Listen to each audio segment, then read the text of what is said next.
Good morning to all. So today we are going to see about this patient, Mr. Harish.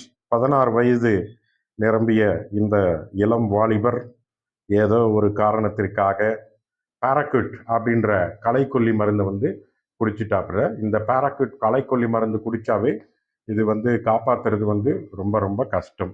இந்த களைக்கொல்லி மருந்தானப்பட்டது ஆட்கொல்லி மருந்து, உயிர்கொல்லி மருந்து.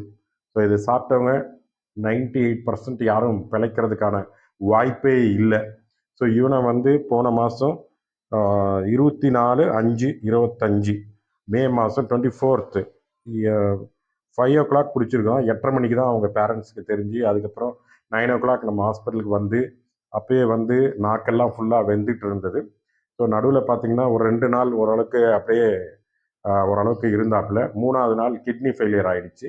So இமீடியட்டாக நாங்கள் டயாலிசிஸ் பண்ணோம். 8 சைக்கிள்ஸ் பண்ணோம். அந்த நடுவில் ஒரு வாரத்தில் 5ஆவது நாள் பார்த்திங்கன்னா இந்த மூச்சு வேறு வாங்கிடுச்சு. ஆக்சிஜனோட அளவு 70%க்கு குறைஞ்சி இருந்தது. ஸோ ரொம்ப வெண்டிலேட்டர்லாம் போடுற மாதிரி நினச்சிக்கிட்டு இருந்தோம். ஸோ அவங்க அப்பாக்கிட்டேயும் நானும் சொல்லிட்டேன், அவன் பிழைக்கிறதெல்லாம் ரொம்ப ரொம்ப கஷ்டம். ஸோ ஆக்சிஜன் குறைஞ்சி வெண்டிலேட்டர்லாம் போயிட்டானாக்கா கண்டிப்பாக பிழைக்கிறதுக்கான வாய்ப்பே இல்லை. ஏன்னா இந்த மருந்து குடித்தவங்க பாராக்யூட் அப்படின்னாவே எல்லாருமே இறந்துருவாங்க மேக்சிமம். பட் இவனுக்கும் ஹீமோபர்ஃபியூஷன் அப்படின்ற ட்ரீட்மெண்ட்டும் இமீடியட்டாக வந்த உடனே நாங்களும் பண்ணிட்டோம். ஸோ பண்ணிட்டோம். எப்படி வருவான், ஏன்னா கிட்னி ஃபெயிலியர் இருந்ததுனால கண்டிப்பாக இவன் பிழைக்க மாட்டான்னு தான் நினச்சேன். பட் இறைவனோட அருளாலும் எப்படியோ இவன் பிழைச்சது எப்படின்றது எங்களுக்கே ஒரு மெடிக்கல் மிராக்கிள் தான் சொல்லணும். ஸோ அது இல்லாமல் ஆண்டவனுடைய அருள் இந்த ஹரிஷ்க்கு இருந்தங்காட்டி தான் இன்றைக்கி இவன் உயிரோடு நம்ம பார்க்க முடியுது.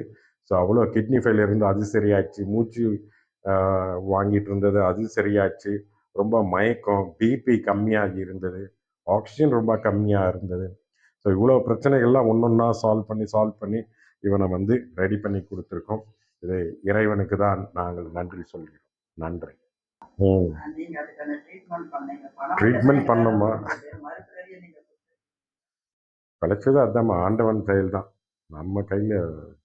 ஏன்னா அது 100% யாருமே பிழைக்க மாட்டாங்க. உங்களுக்கே தெரிஞ்சிருக்கும் அந்த ஏரியாவிலேருந்து